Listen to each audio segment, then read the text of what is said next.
topics. Allie is really a gem in our community who joined us 3 years ago.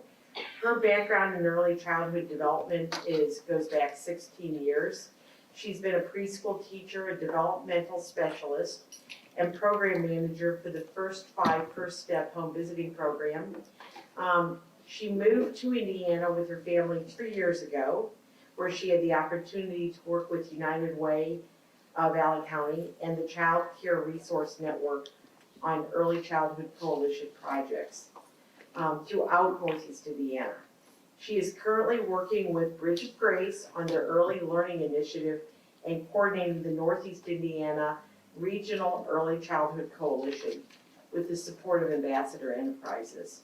She holds a master's in child development from San Diego State University and is endorsed as an infant mental health mentor. She's a mom and an amazing professional. So I give to you, Allie. Thank you so much, Meg. That was a really nice introduction. So again, I'm Allie Sutherland, and I wear a couple hats right now. I'm working with Bridge of Grace as a child development specialist and coordinating the Northeast, which we're still working on our name here. It's pretty long, Indiana Regional Early Childhood Coalition. And I'll tell you a little bit more about that as I go. But this is my background here, and Meg shared a lot about that. I got to be a teacher. The program supervisor and manager of Healthy Families America was one of my favorite jobs as a home visitor. So I'm super excited to be with a lot of you in the room doing this work. My education is in infant and mental health, infant and early childhood mental health. That's really my background, that social and emotional development of children. But why I wanted to share these pictures of you too is because it's not just my professional life, but it's my personal life that is really also drives my work. So the picture here at the beginning is actually I moved here 3 years ago today. So I'm here with you all on my Fort Wayne anniversary, so that's exciting for me. But this is my daughter, who was 1 when we moved here, and my son, who is about to turn 3. So I came here having to find childcare, and I was telling Meg, I came here, I had a job with United Way to run their early childhood coalition, and I couldn't find childcare. So like, I'd love to help with this early childhood issue, but I can't find childcare. And that was the start of my work here. So I think I can offer a lot in that. And this is a picture of my son more recently. And he's real upset in this picture because he has to wear jeans. He's not wearing sweatpants. It was his Christmas present to me. I wanted one picture where he was wearing something different. He's not happy, but he has sensory integration disorder. And so life is a little bit challenging for him and more difficult. And so I've been a mom that has tried and had to find help and really struggled. And knowing how much I've struggled with education, resources, support, knowing how much we need to help families. So that's a big part of my work at Bridge of Grace, which if I have time, I'm going to share with you today. So, okay, so we're here to talk about helping moms find childcare. But before we talk about all the decisions that they need to make, all the things that they need to consider, I want to just level set and talk about why high quality care matters. It matters for all the reasons that Erin shared. It matters for all the reasons that you know in your work. But really, let's remember when care is consistent, developmentally appropriate, emotionally supportive, and responsive, when they're in healthy, safe environments, that's when children thrive. That's when brains thrive, right? That's so important, no matter where the child is, right? That's important in their home environment. And if they're going to spend 10 hours a day in childcare, that's incredibly important, right? We also know that children who are exposed to poor quality environments, wherever that setting is, whether that's care, that's home, that is not just a neutral thing, that has detrimental effects, really. We see children who are not as prepared for school, who are not ready for those next steps in life. And why I love talking in this room, I talk in a lot of rooms where this is new to people, or it'll be the business leaders or a lot of HR, and I'm saying, early education, it doesn't exist in a silo. It doesn't happen the moment that children cross that threshold into preschool, right? They are learning from the very beginning. And they are learning, which research shows us over and over again, it's that environment and their experiences that contribute to how those children learn. So that care that they are receiving, that is the experiences they have, that's the structural and functional environment of the brain, right? It's so incredibly important where children are in the day. So that's my soapbox. I'm gonna get off that for a second and start talking about how we can help moms. So this is another level set. It's gonna feel a little bit like this. I'm gonna throw a lot of acronyms at you. I'm gonna give you a lot of information and it's gonna feel a little overwhelming. So know that getting into it, there's just a lot, like everything else, this is just the way, it's just the way it is, unfortunately for moms.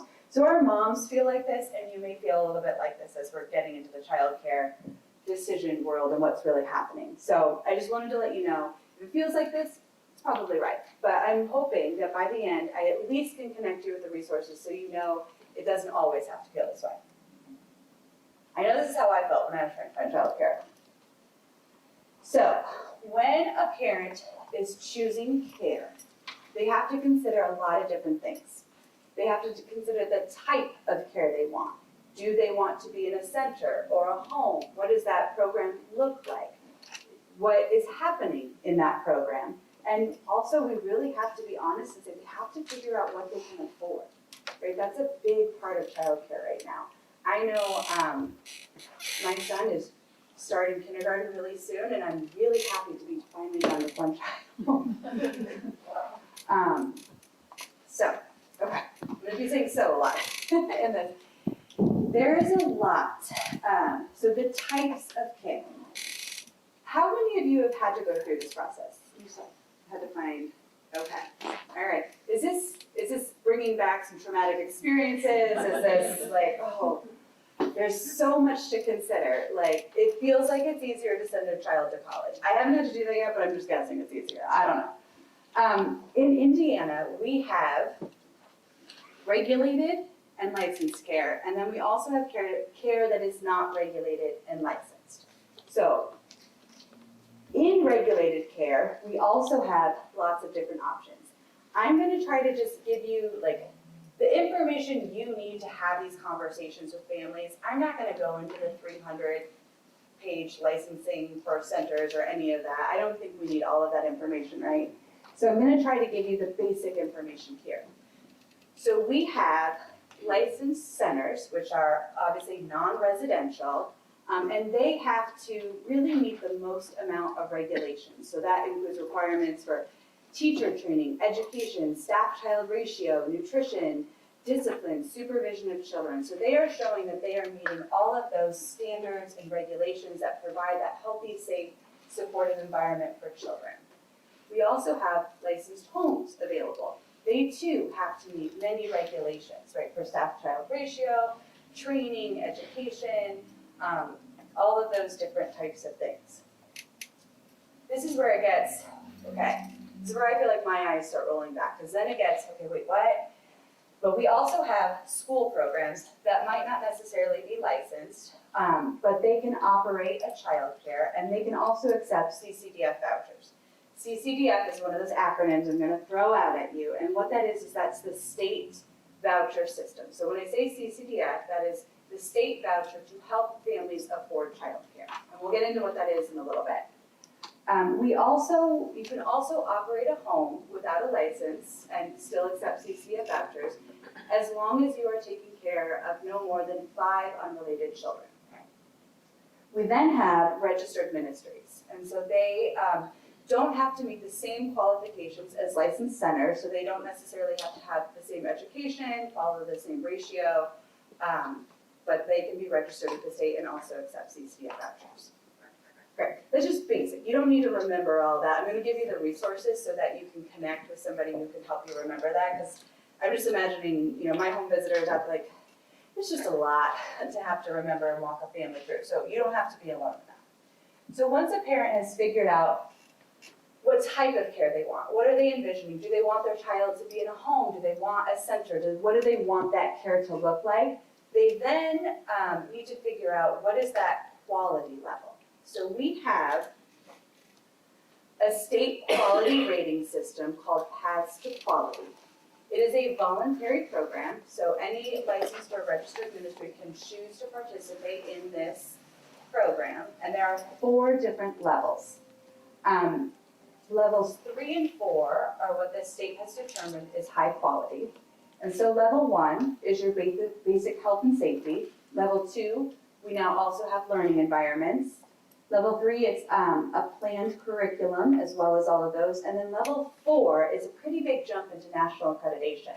And I don't know, I know we have one Healthy Families person here, but if you've gone through the Healthy Families accreditation process, it's a lot like that. You have to meet standards that show that you are meeting those best practices, those nationally recognized standards. So in Indiana, we have level 3 and 4. There's also teacher training and that's associated with the different levels, but it's a way to help families identify what is considered high quality. So once they figured out the type, then they want to figure out what level. I mean, and obviously, maybe it's not obvious, but I would assume most families would say, well, of course I want level 4, right? I want the best for my child. I want them in the best place. You know, it might be a level 4 home or it might be a level 4 center, but I think as we walk families through this, we have to be aware of the reality of finding childcare. And this is where we're going to have to bring the room down a little bit. I mean, I hope we're all up, but the reality is, this is the need in Allen County. And we have 21,286 children, 0 to 5, who need care. That means all family in the household is working. That's been determined by the U.S. Census. So data is what it is. We have 10,716 school-aged children that need care. School age is another very hard area for families, right? But then I really wanted to break down the ages for you too, because the majority of our care is for 3 and 4-year-olds. And that is true in Indiana, that is true across our country. We just do not have the infant toddler care that we need. But we have 10,000, almost 11,000 3 and 5-year-olds who need care, 7,000 toddlers, and almost 3,500 infants who need care in Allen County. Now, this is the really hard part. This is the supply. We have 269 programs. I will tell you, when I started, when we came here, it was almost 330 programs. So we have lost a lot of programs during COVID, and it is really challenging. I know it's been so challenging for families, and it's been equally as challenging for our child care providers. This means that we have 9,342 is our licensed capacity. So that's that license. That's the care that when you are licensed or registered, you have somebody coming in at least annually to make sure that you are following those health and safety regulations, to ensure that you've had that safe sleep training, right? And to make sure that everybody in that house has had a background check. So, of those 269 programs, 120 are considered high quality. High quality care, we started at the beginning of why that matters, and all research has shown that when children have that high quality care, there's so many good benefits, right? They're more likely to graduate from high school, less likely to be incarcerated, more likely to have higher earning potential later in life. Their families are more likely to have higher earning potential. So that high quality care and the spaces we have really matters. So we have 4,725 high quality spaces for the 21,000 children that need that. So that's the reality of our care. And it's a really sobering place to be. And why when Erin said the solutions, that's a hard one. It's a really hard one. And I think we have to be realistic about helping our families, and we have to, as we go into these conversations, we have to know that. So, now I don't want anyone going to families and saying, well, you know that there's only about a fourth of the care that they need. So, that's not how I would want to approach that. But what I would say is, okay, this is the most important thing to take away, I think, today. When you're working with your families, I would say, before you have this picture, the parent needs to be on the phone. Really, as soon as they get that, as soon as they know that they're pregnant. Now, I realize we are working with families in trauma, right? Or we are working with families with lots of different stressors, and that might be a difficult conversation. But if it is a family that needs, wants, or both to go back to work, then we need to be having that conversation as soon as possible and helping them plan for what that looks like for them, for what's right for them. So, okay. That's a lot. That's a lot I just gave you, but I feel like hopefully I'm not talking too fast here. There are resources. Okay, so we gave you a lot, but there's a lot that that you don't have to do on your own, and you don't have to remember all the different types of care. But we have in Indiana, we have the Child Care Resource and Referral Network. It is funded by the state of Indiana. It's throughout the state. That's why that little state looks like that. We are in the light blue area. Different agencies serve different areas of the state. But who serves our area is the Child Care Resource Network. They have people on staff, family navigators, that are there to help families find childcare. So they will help identify the childcare that is there. They will do something called an enhanced referral, which means that they will help families call for childcare. They will help find that capacity. You know, I mean, I always say, you know, they can't work miracles, but it is really important to connect because they can also help point to resources and other resources as well too. So it's a, you know, I think somebody was saying, you know, don't hesitate to make a referral even if you feel like it's gonna take too long. I mean, I remember working in San Diego with our families, our Section 8 housing list, it would take 12 to 13 years for families. It was a 12 to 13 year wait for families to get housing. But we also worked with lots of families who, if they signed up, if we helped them make sure we were, you know, updating their information, we had families that would get that help, right? That you just kind of never knew, and it was so worth signing up because when that family got that, that was amazing. And I'm not saying it's not that bad. We're not in that situation yet, but I would just say don't hesitate to reach out and put your name on lists. We also have. Now, the green picture here is from the state of Indiana, and it's called the Child Care Finder. Now, that was the one that I had when we moved here, and they'll ask you all those questions about what type of care and what quality level, and do you want this and that, and they'll use all the acronyms, and it is frankly a little confusing. But they do have a tool, it's called On My Route, which you can put your home address, and then you can put your work address or maybe that's grandma's address, and you'll help find like what is that care in between that's available. It also has the licensing violations on there, which can be useful. That can be a little overwhelming for families. So licensing comes out at least once a year, and they'll have the reports on there about which can be informative. There are things on there that. I don't think I would worry so much about it. You know, maybe a teacher accidentally left something out. I mean, humans do work in these environments, so, but you know, you can see some of the ones that might be a little bit more concerning, like a child was left out of ratio or something like that, so the family is just more informed. But we also have this new resource, which just came out this summer from Early Learning Indiana, and it's findearlylearning.org. And it's the Early Learning Marketplace. And that is a really great resource for families to be able, you can put in your zip code, your town, wherever you are, and find what care is available. Now that's all if programs have uploaded that information. And since it's a newer tool, not everybody's on there. So, you know, you kind of have to triangulate a bit. Like you kind of have to hit all resources to make sure you're getting all options available. But this is a really great resource to see what the program looks like, what are the hours, what is the philosophy, as long as they've uploaded all that information. It is a good place. And I don't know if you have families that I like to start without having to talk to anybody.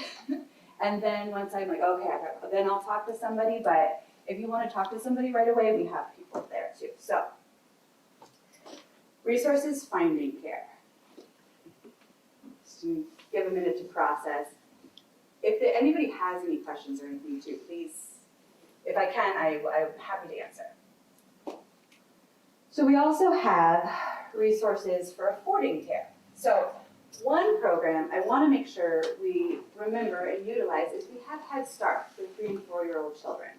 So if you have a child, I know this happened a lot with in our Healthy Families program. You know, mom was having a baby and 3-year-old was running around, and it was really, Head Start is an awesome option, right? Let's get that early education, let's find some balance for you. And we really walked down to Head Start quite a bit and helped our families enroll, but it's a wonderful, we have lots of resources here, so just making sure we're remembering that resource. For families that qualify, it's 180% at or below the federal poverty level.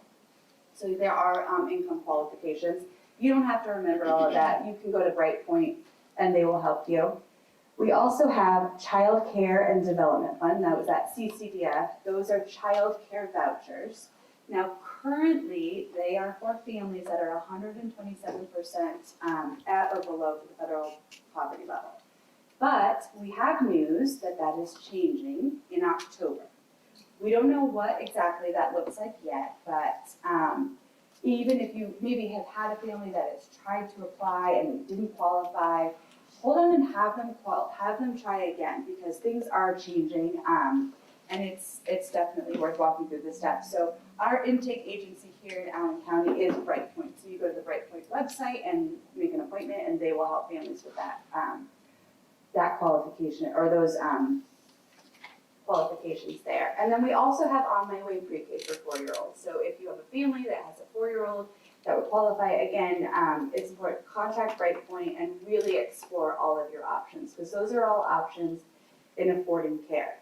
The other thing I would say is that's another reason why it's really important to contact your CCR&R, your Child Care Resource and Referral, is they will also help families find programs that maybe provide scholarship or have sliding fee scale. So there's other options there for families, so it's always worth it to reach out. So while the numbers may look grim, please reach out and please utilize those resources. And the more we have families reach out also, the more information we can give back to the state of saying this is what our families are experiencing and finding. So that's a lot I just gave you. And I know it's a lot, so I just want to say you really do not have to do this alone.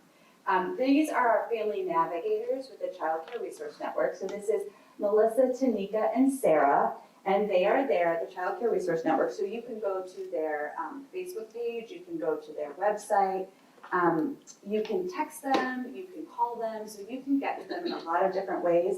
And they are really there to help families, and they can help you through that too. You can call them together, you can figure this out. And then Sarah, they are located in Lafayette, but Sarah, I would say they're on the end. She lives in Fort Wayne, so she is local as well, and knows this area as well. So I just wanted you to know, gosh, you really don't have to remember all of that information, but hopefully it's enough that when having conversations with families, you can help them make some of those decisions. But, okay. But we also have to be realistic with this too, right? We know what we know what the numbers look like. We know that sometimes, even if there is care available, maybe they have a space for the 3-year-old but not for the baby, or maybe they are working late nights and they don't have somebody available. So, what if they can't find licensed and registered care? What do we do then?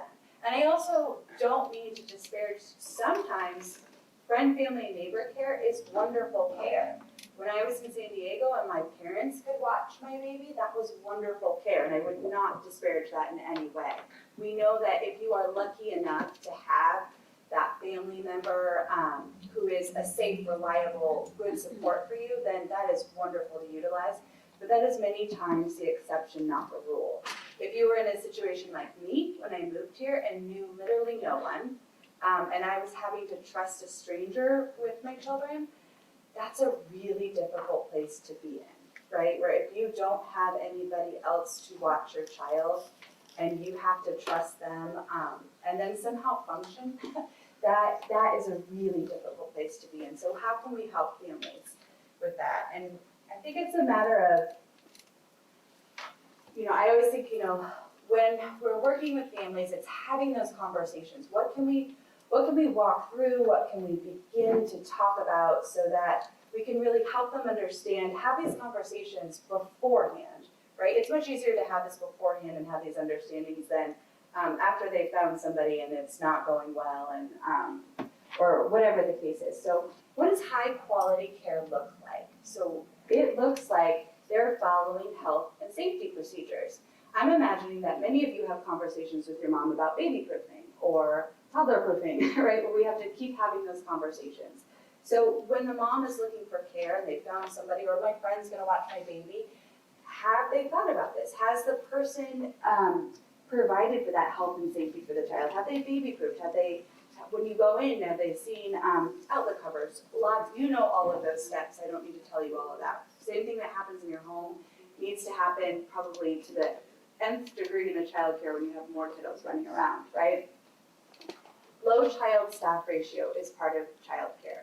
So while we know that somebody can legally watch 5 unrelated children, if that person has, many children and they are watching 5 infants, that's something to consider, right? Because what kind of one-on-one, what kind of attention can happen?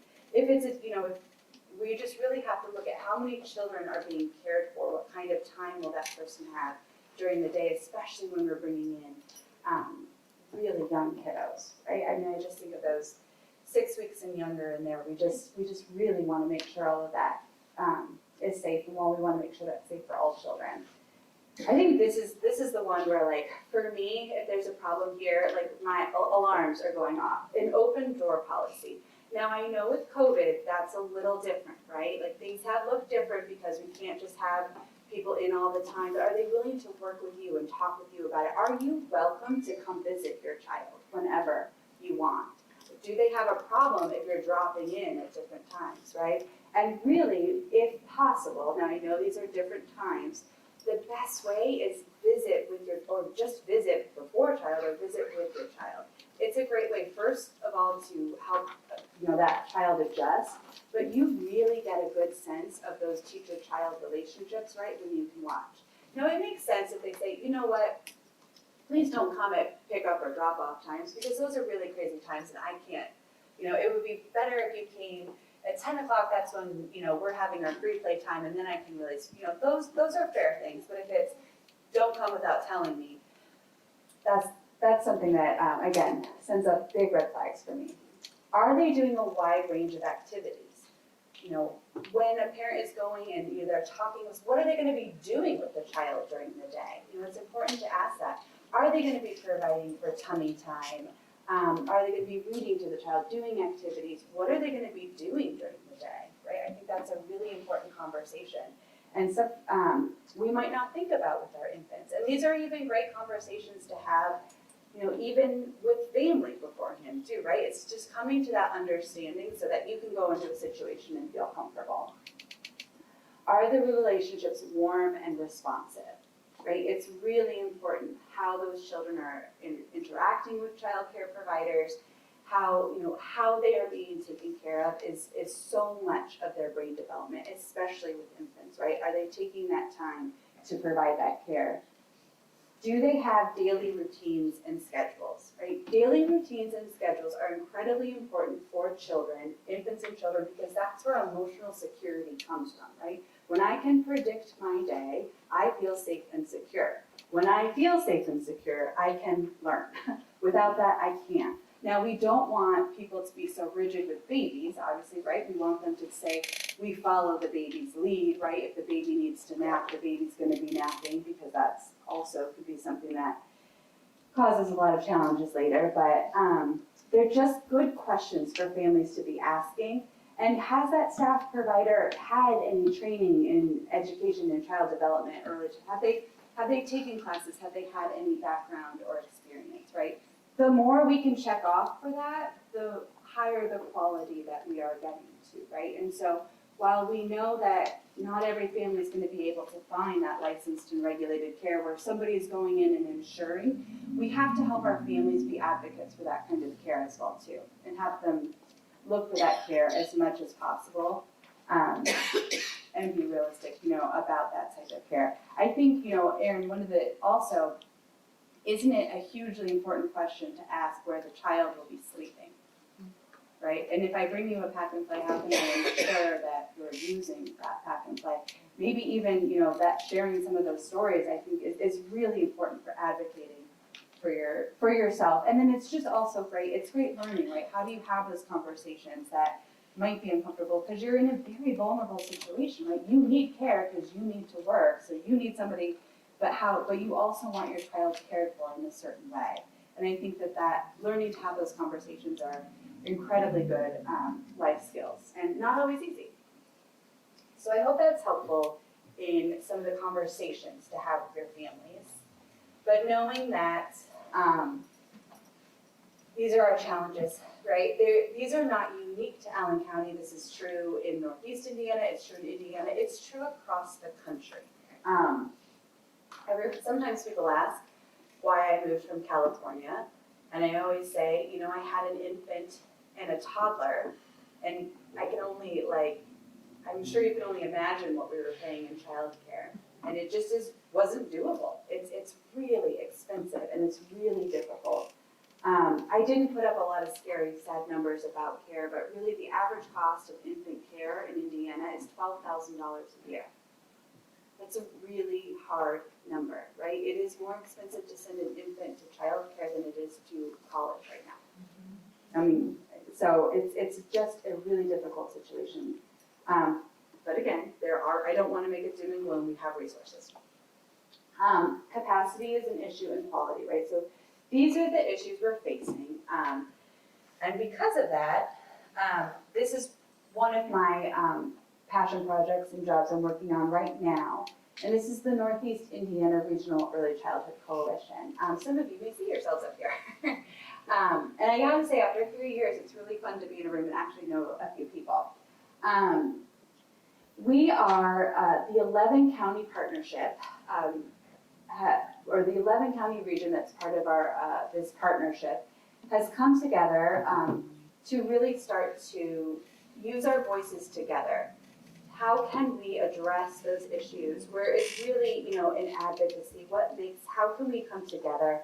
And I always think that the world of home visiting and infant care and supporting moms and the world of childcare is really part of that same ecosystem, right? Because how a lot of other countries have solved infant and toddler care is through paid family leave, right? And we know that we want those babies taken care of in the best way, and then you want to be able to send those babies and taken care of the best way. So there's a lot of issues that really overlap, that if we join our voices together to demand better so that we can do right by our children, that we really can make a difference in that.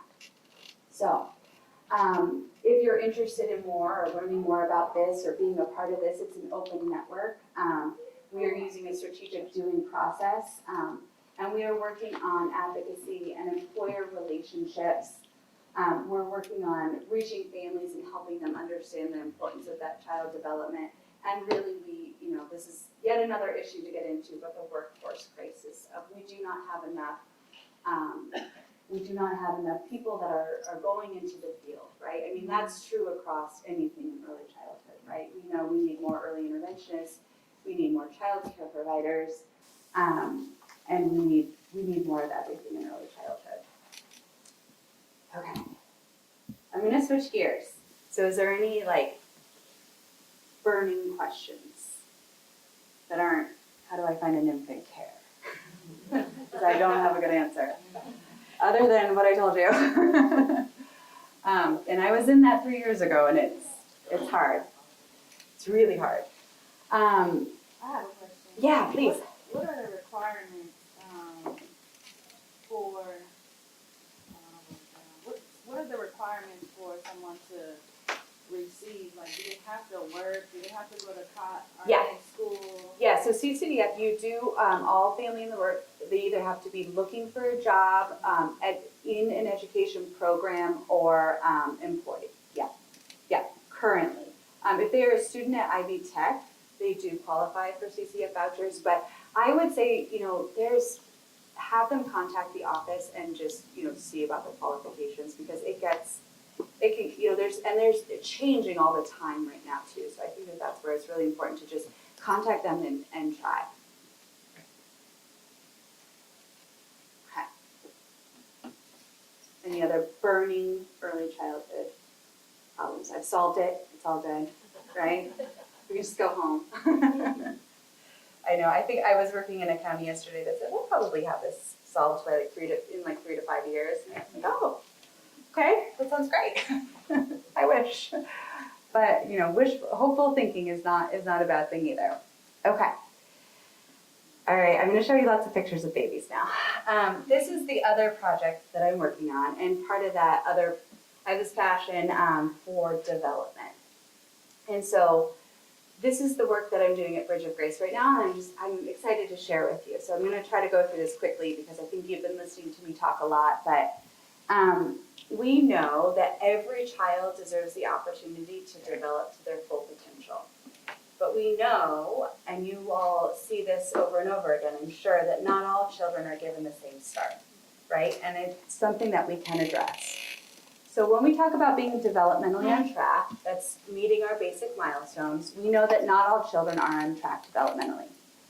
That when things are going well and protective factors, and I love being in a room that understands this, or I don't have to explain too much, and outweigh risk factors, that development goes along this optimal line and it goes well, and you don't really need to do a whole lot, right? We support it, but it happens on its own.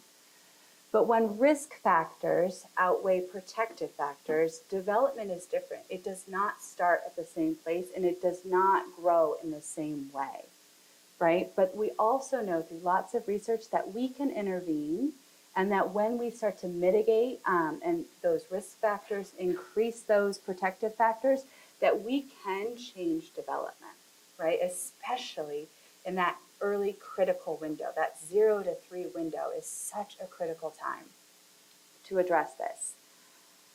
But we need to help more children. So the CDC has said that 13 to 20% of children qualify for IDA services. So IDA is our state early intervention. So you probably know that as First Steps. We have it across the country. It's IDA. Part C is for 0 to 3, and Part B is for 3 to 22. So we know that 13 to 20% of children need that assistance, but we are serving 3.5%. Because I know you're going to be shocked by this, but it's also underfunded, just like everything else in early childhood. So we really, what that looks like in Allen County is that First Steps last year served 1,544 children. First Steps is amazing, it's great, but that's an additional 1,000 to 2,400 children that need services that we are not serving, that wait longer and longer to get services and really escape that critical window. So we can help. We can change this by ensuring that more children are developmentally on track by screening more children for developmental and behavioral concerns early and regularly, right? And we can start to provide those services in that critical window. We know that impactful screening programs, developmental, that they have to begin early, right? I started with newborn screenings, right? We had children in at 2 weeks. We started our ASQ at 2 months. They have to follow a regular ongoing schedule because development looks different for every child, right? We have, when a child first recognizes themselves in the mirror, it can happen anywhere from 15 to 24 months. It's a pretty wide range, right? So you have to start to know that child's development individually. And screening is a big way that we can do that. We also have to use reliable, valid screening tools that are appropriate to the age, culture, and language of the child. That's really important, right? It has to be more than a doctor saying, how many words is he saying? We need more steps than that. If you are familiar with the Ages and Stages questionnaire, I'm going to shorten that to ASQ at this point. That was developed because pediatricians were missing a lot of developmental. So they developed this tool so that we could screen and catch more early delay. So in Bridge of Grace, we are, if you're not familiar with us, we're a community development organization in the Southeast. And we are starting there and we're focusing there because we know that children who live in poverty are more likely to have developmental delays, and they're also less likely to be screened or referred for intervention. And I use this picture because this is a picture of a 9-month-old, and this is what really hits me, is that we know that disparities in development, we start to see them as early as 9 months based on whether or not that child is living in poverty or not. And there is no reason that a 9-month-old should be behind. There's just no reason, right? We can do better. So we're aiming to do that. And why does that happen? It's toxic stress, right? I'm sure you all have either had trainings or you know this, that stress impacts the structures of the brain. And it doesn't really matter what that stress is, right? If children repeatedly experience stress over and over again, it impacts the structures of the brain, and then we start to see developmental delay, right? So again, this is the critical time to really impact this. It's this, I love this picture. I just love it because there is so much going on here, right? This is, the brain is developing, it's the interaction, it's all of these great things. And even when we screen a baby and we can point out all of these wonderful things, we keep encouraging the families and help them understand that these moments, you don't need to be showing this baby flashcards, right? These are the moments that build the brain, and helping our families really understand all of that, I think is such a critical endeavor. So where are screenings supposed to be happening, pediatricians' offices, home visiting, which I'm sure some of you in this room might do developmental screenings, and then Head Start and the NACI accredited sites also do developmental screening. So while we have that, we also know that we have a lot of barriers that, I need to change the color of this, you can't see it very well. Some families are falling through the cracks. So the National Survey on Children's Health 2021, this is Indiana, only 26% of children received a developmental screening between the ages of 9 and 35 months. 26%. This is what also really gets me. I understand screenings are long and take time, but only 32% during the past 12 months of families were asked by the child's doctor or healthcare provider if they had developmental or behavioral concerns. So some families are not even being asked if they have concerns. We also know that being asked in a doctor's office means a lot of different things for different families, right? I can think back to when my pediatrician might have asked me about sleep, and I really didn't want to tell him all the answers, right, at the time, because it's difficult, and we feel like we might be judged, and we have a lot of challenges. We also know that children of color and children from families with low income are even less likely to receive the screenings, right, and that we need to change that because that's not okay. So just so you know, what happens after a screening is if a concern is identified, if they have a developmental screening and a concern is identified, then typically they're referred to either First Steps or the school district for evaluation, right? And so then they'll go through that evaluation it's about 0 to about 2.5, quite frankly. So if you have a child that even if the pediatrician has said, let's wait, and they're going to be there too, like, don't wait, call First Steps, get them evaluated, because the longer you wait, the less likely they're going to be able to get services. So if they meet those qualifications at that time, then they will receive in-home services, and that's wonderful and that's great. But not all families will meet those qualifications. So then, this is the journey I was on, right? Because my child was 3, he no longer qualified. Sensory integration is really difficult to come across on an educational evaluation because it wasn't getting in the way of his cognitive learning, it was getting in the way of a lot of other things, right? So then you have, if you're lucky enough to have insurance that might cover something developmental, which if you have Medicaid, that is a wonderful thing because they do. If you don't, then it most likely becomes out of pocket, right? So then families are having to figure out how to serve or how to figure out how to get help for their families, and that can be really challenging. So we obviously, we need more, right? We need to help our doctors, our child care providers, our community, because we know that people aren't doing this not because they don't care, right? I'm not saying that doctors don't care about development, and that's why they're not screening. We know that there's so much happening for families, and there's so much happening for doctors that, in that 15-minute appointment, there might not necessarily be time for all of that, or the child might be seeing a different provider every time, and it's really hard to track that child. So there have to be other ways into this. We have to create that safety net for children and families. And so what we're creating at Bridge of Grace is called Healthy Developmental Services Fort Wayne. San Diego is very aware that I have stolen their name, and they're okay with that. So we are providing universal supports by connecting with partners in our communities and providing community screening events, or will be, I should say. We have not started this yet, but we're about to start this. Targeted supports. So we will have a developmental specialist at Bridge of Grace who will be able to do developmental screenings and provide care coordination or those support services. Because I'm also fully aware that, you know, how many words a child is saying is not as important as if I can feed or house my child right now.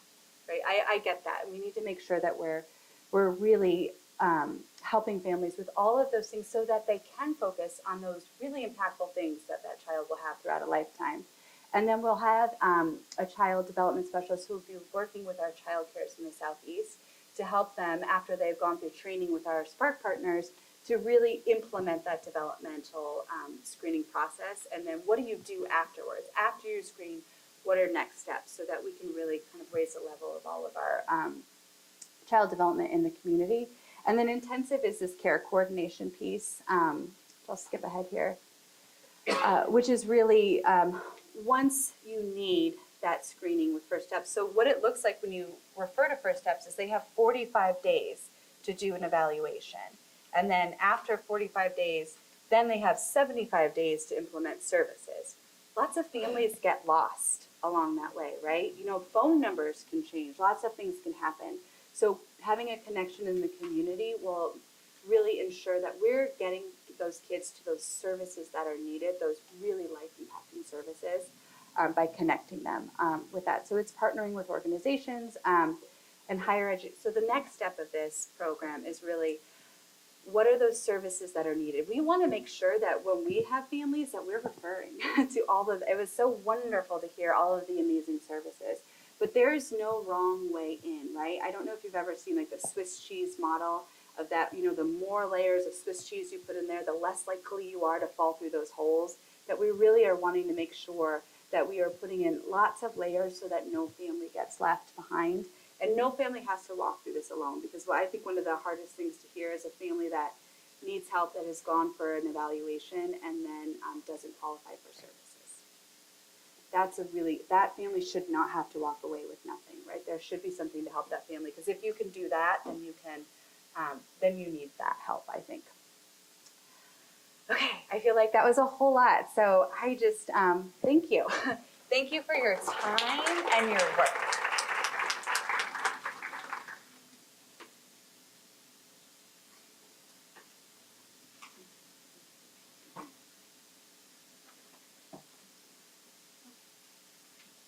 Thank you, Allie.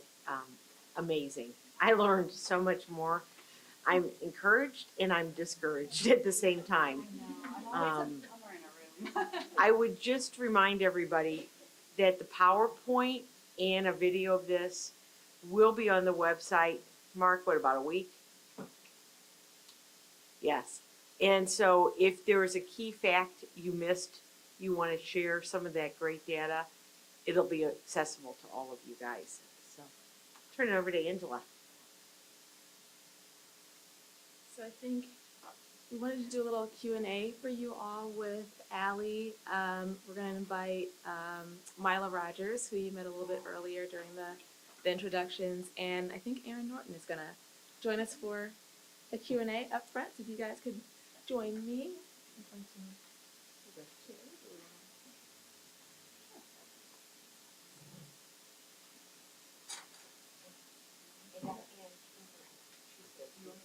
I don't have to. I'm more than happy to serve whatever way you want. So I'll just give you a little bit on me. This is my official 6th week in my role. Thank you. CEO at Early Childhood Alliance. My prior experience, I have 21 years in public education, serving as an elementary teacher as well as a principal. So they were very kind enough to ask me to sit on this panel, and I said I feel very underqualified in this group of individuals to serve in this panel. So I roped Mila along to come in with me, because you know, if you know Mila, you know how knowledgeable she is. So I'm more than happy, and I will answer what I can, but I am also here to absorb as much as possible. So I am Amber Snyder, but I know very little. So I didn't want to put you on the spot, because I know you said, okay, all right. I'll be who I can be, and that's what you'll get, right? Okay. Well, let's start by seeing if there are any questions from the audience first. Is there anything? So I'm from Ohio. I just moved here a couple months ago. And so I'm not super privy to all of the resources and everything that's available. But Allie, you mentioned that, paid family leave is one of the greatest solutions that we have. And I'm wondering where Indiana is in all of that, if we're doing any advocating for it or what we need to do to get there, because like I said, I don't know anything about this. So. Okay, this is a question. Erin, you might need to help. This is a good question. I'm like, oh, we're in Ohio because I actually grew up in Ohio and then moved to San Diego. But okay, I lived in Sylvania. Well, we got to talk afterwards. Okay, we'll talk offline like that. So we offer, correct me if I'm wrong, 0 weeks of paid family leave. Maybe individually in companies we do. Advocacy efforts, I think, there have been efforts at the state that have not gone far. And this is where I think our worlds really combine in the childhood. It's infant and toddler care is incredibly expensive because it needs to be, because you need, low child staff ratios. It's 1 teacher for every 4 infants, which, I mean, if you have to take care of 4 infants, doesn't that make you think like, oh boy, and those women are saints, and men, excuse me, but mainly women, but so we really, advocacy efforts need to happen, but where are they? Are they strong? I don't know exactly where they are. If anybody knows of some that was like, we got to jump on board with them, absolutely. But, I think it's just a difficult issue. It's challenging.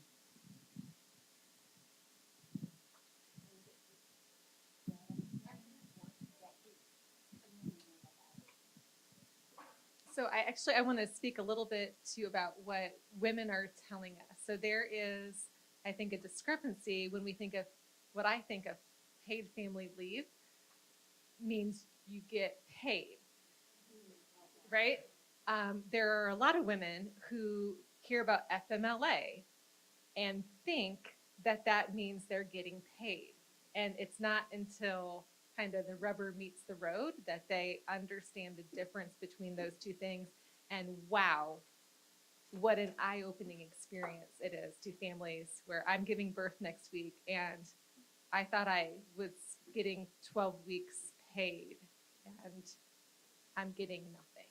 So if you haven't experienced that, consider yourself lucky.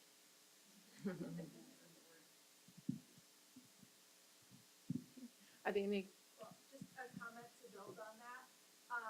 I am part of the FEMUR team and did a recent maternal interview where the woman's supervisor said, "You're not really planning on taking your whole 6 weeks off, right?" Let's talk about pregnancy accommodations too, right? That's another thing we need to advocate for.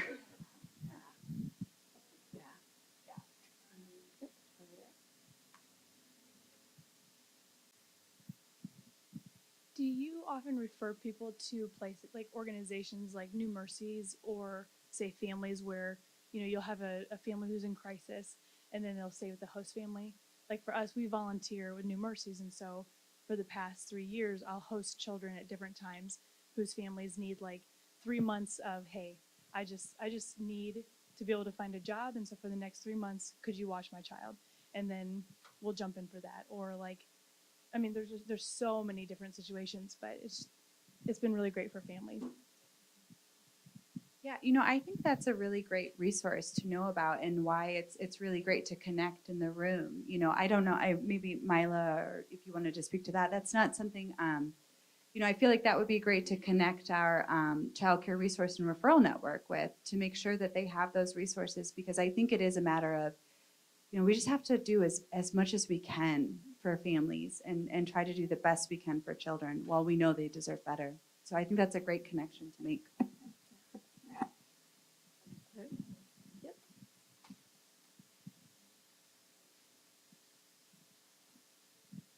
Allie, I know you had mentioned that people of color kind of fall through the cracks the most.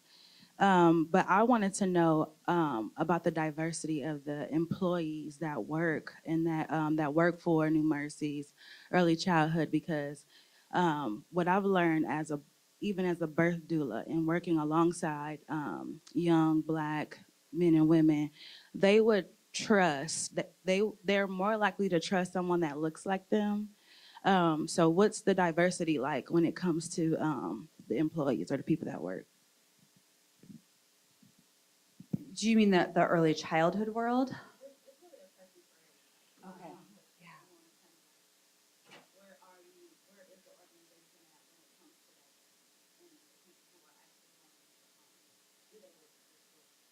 Yeah.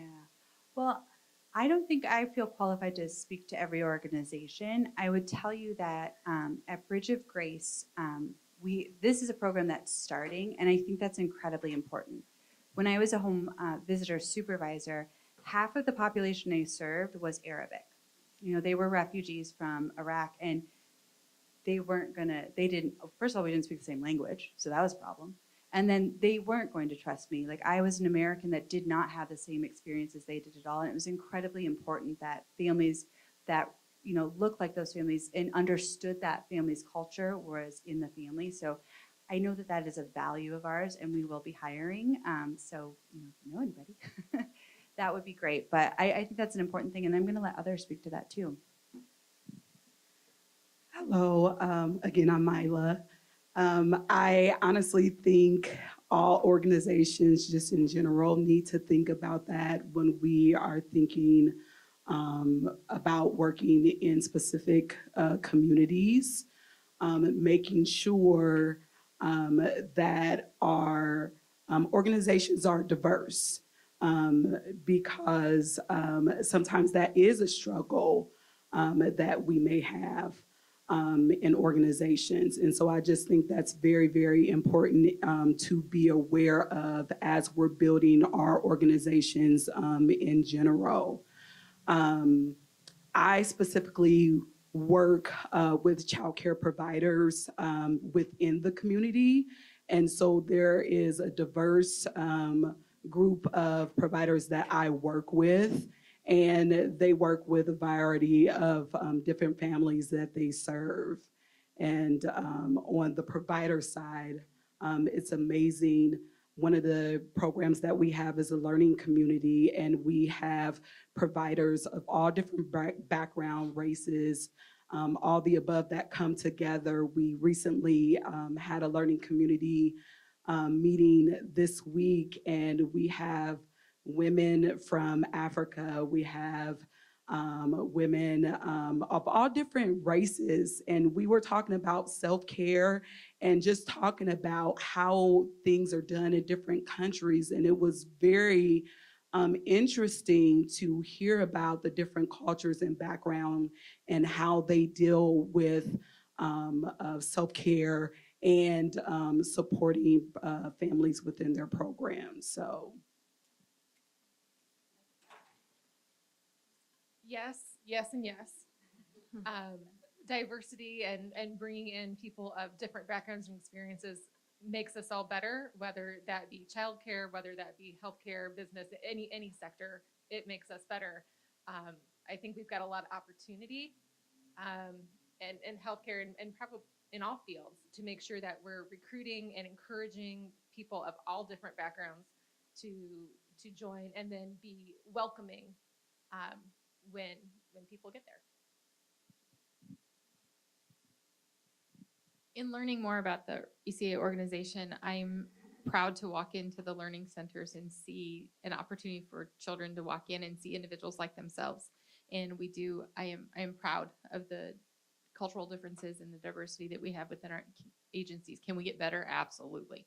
I think many of us are dealing with the staffing situation, period, let alone a diverse applicant pool. And so the intentional recruitment of that, we are fortunate enough to say that we have recently hired an individual who is going to help us with that recruitment, in the fact that we are going to provide on-the-job certification training, because a lot of times individuals, I've also worked prior, individuals with English being a new language don't have the confidence to come in and apply for something. And if we can offer the opportunity to work and become legitimately certified in providing early childhood care, then we're hoping to increase the employment pool, obviously for us, but as for you as well. So we hope that becomes contagious and creates a broader variety of highly qualified and confident individuals to serve children.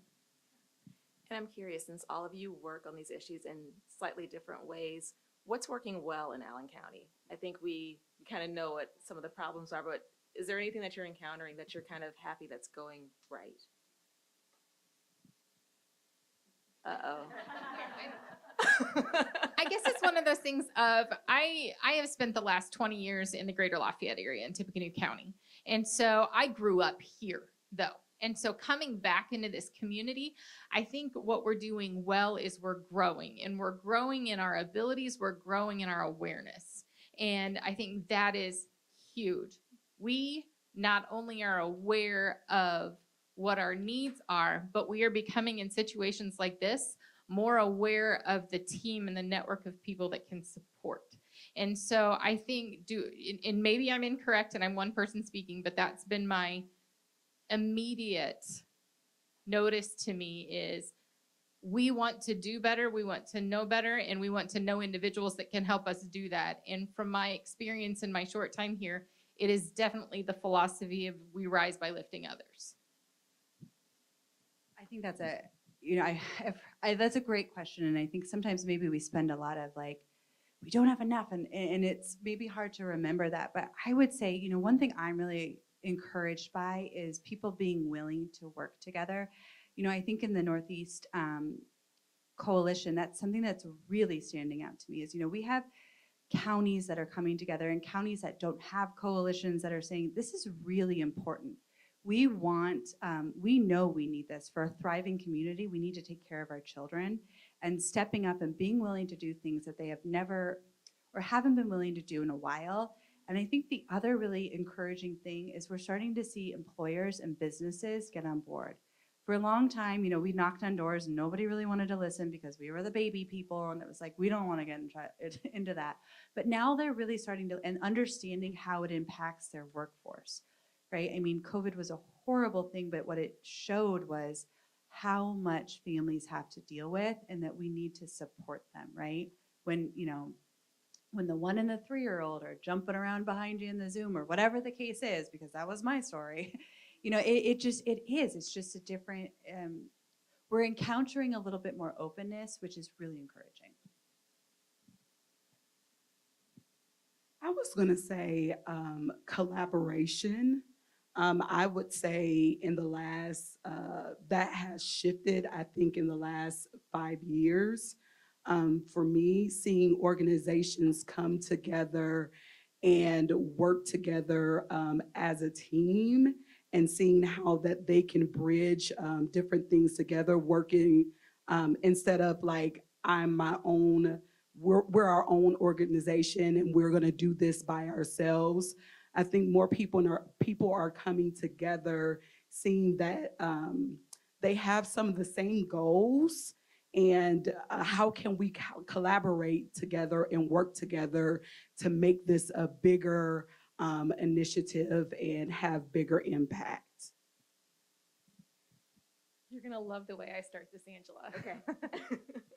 Let me tell you what we're not really doing well. Isn't it a great way to start this?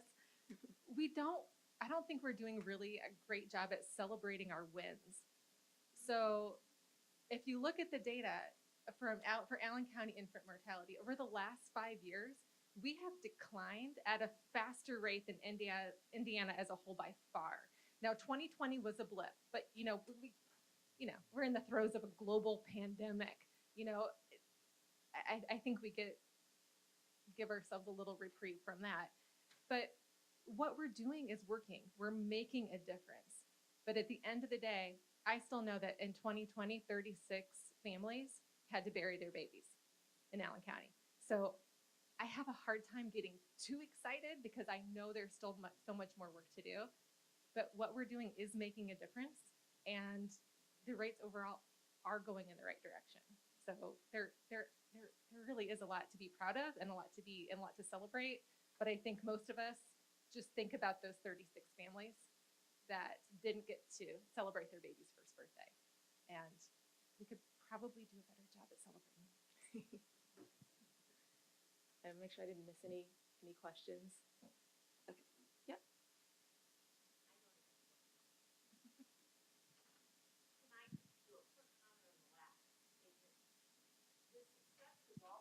in this room that when we started these discussions with the Prenatal and Infant Care Network about 6 years ago, we had 5 people.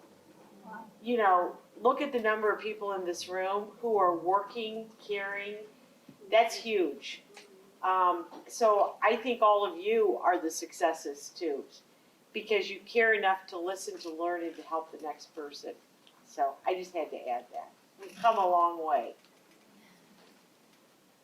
I just have a question about almost like getting families invested in childcare, because I know, like in our line of work, a lot of people are like, oh, I've heard all those horror stories about daycares, and I don't want to send my child there. I want my mom to watch them or my grandma, which, you know, like you said, is always a great option if they're safe. But besides like having them take tours, like how do we really get them invested in like that these are actually good facilities and your child will thrive there? I mean, we have some really wonderful facilities, and I wonder if if you went with them on a visit and had those conversations and could help point out some of the wonderful things that are happening. I mean, I'm looking, you know, I'm sitting between colleagues here that are at a wonderful facility. You know, and I would say like visit with them, like have them see, because it is hard. I mean, I am in this field, and it's hard. It's hard to send your child. I think recognizing that it is hard to do that, but also, you know, they gain so much too, right? There's that socialization, there's the language, there's, you know, it's kind of fun when your kid comes home with their first art project, and maybe it's helping them, you know, recognize what's hard, but also like not forgetting what else is gained and knowing. And then I think that's also helpful, like, you know, like knowing, well, we have licensed and regulated places. We can find, you know, like that makes sense to be scared about those things. And how do we ensure for those safeties and that safety, and you've had that conversation. I just think it's walking families through some of those conversations and sharing, and as always, respecting where they are, right? You know, it depends on where that child is and what is available and all of those things. So I think it's kind of a case by case, but I would just say visit some of those great places because awesome things are happening. I would also say having the support of others, walking alongside with parents, I think is important. But also, Allie did a great job with her presentation, understanding that also that providers are always working towards quality, letting parents know that providers, just like they are looking for quality care. We talked about past the quality level 3 and 4 being those higher quality programs. But we also do have providers, we know when they start, they can't start at level 3 or 4. And so understanding that quality still could be at that level 1 and having them to be able to ask those questions. Are you continuing your education? Do you plan on getting your CDA or your child developmental certification? Are you doing consistent, you know, training? Do you plan on moving up the past the quality level? And so you could be, that parent might like that level 1 program, but also knowing that that provider is willing, they're in the process of moving forward in quality. That's important to also know too. So we don't want to count those out who may just be opening or they're moving up in the system. Those programs are still quality too, but supporting families in that process, I think is very important because that is a hard decision to make as a parent, to know where to put your child and to know that it's going to be a safe place for your child. A parent can always tour a center. A parent can always listen to us as administrators, and we will share everything about our centers. But I would encourage parents to contact a center and say, is there another parent that I can talk to that attends your center? Because there's something about dad to dad, mom to mom, that I feel like I can be more vulnerable and ask this person questions than the person that's going to create the sales pitch spiel that some may interpret it to be. Are there any other questions?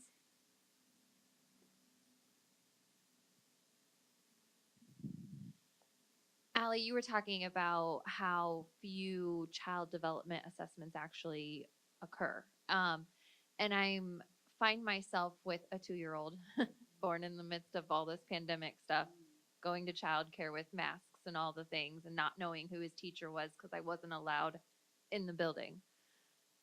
Do you see, I guess maybe this is more of a concern, like, is there a trend in even like decreased child development assessments because of decreased well child visits, decreased immunization visits, and then also that picture you had of the dad, like our kids spent years with masks, like not seeing teachers who could smile at them, not being allowed to hug teachers, just all these things. Like, are we seeing an even bigger trend in decreased childhood development because of our environment that we've had to raise these babies in over the last 2.5 years? I'm so glad you asked this question. I'm like jumping to answer. Yes, absolutely. I'm so glad you brought that up because it's a really good point. We are actually seeing children are talking later, walking later, and a lot more social and emotional development behavior issues. And I mean, I know my daughter, we moved here, and then 5 months later, there was a pandemic. I'm not saying it was me, but it was, we saw it myself too, right? Like, it was when you just have that sensory deprivation, there's a lot that happens with children and a lot. So yes, we have had decreased screenings and evaluations for children. We had, first steps was having to do evaluations virtually, which, I mean, I know everybody, and they were doing their best, and I know they did fantastic jobs, but it's a really difficult spot to be in. And so we also missed this critical window too, right? Because, I know I had a 1-year-old when it started, and then, when they're starting to come out of it, she's 4 now. Like, she's missed all those opportunities and like all that critical and all of those babies born. So we really do need to help families, and we're going to see more and more of that. And that is why it's critical to, and I think that's, it's a big part of why I am really invested in healthy developmental services, because also we need to help those families.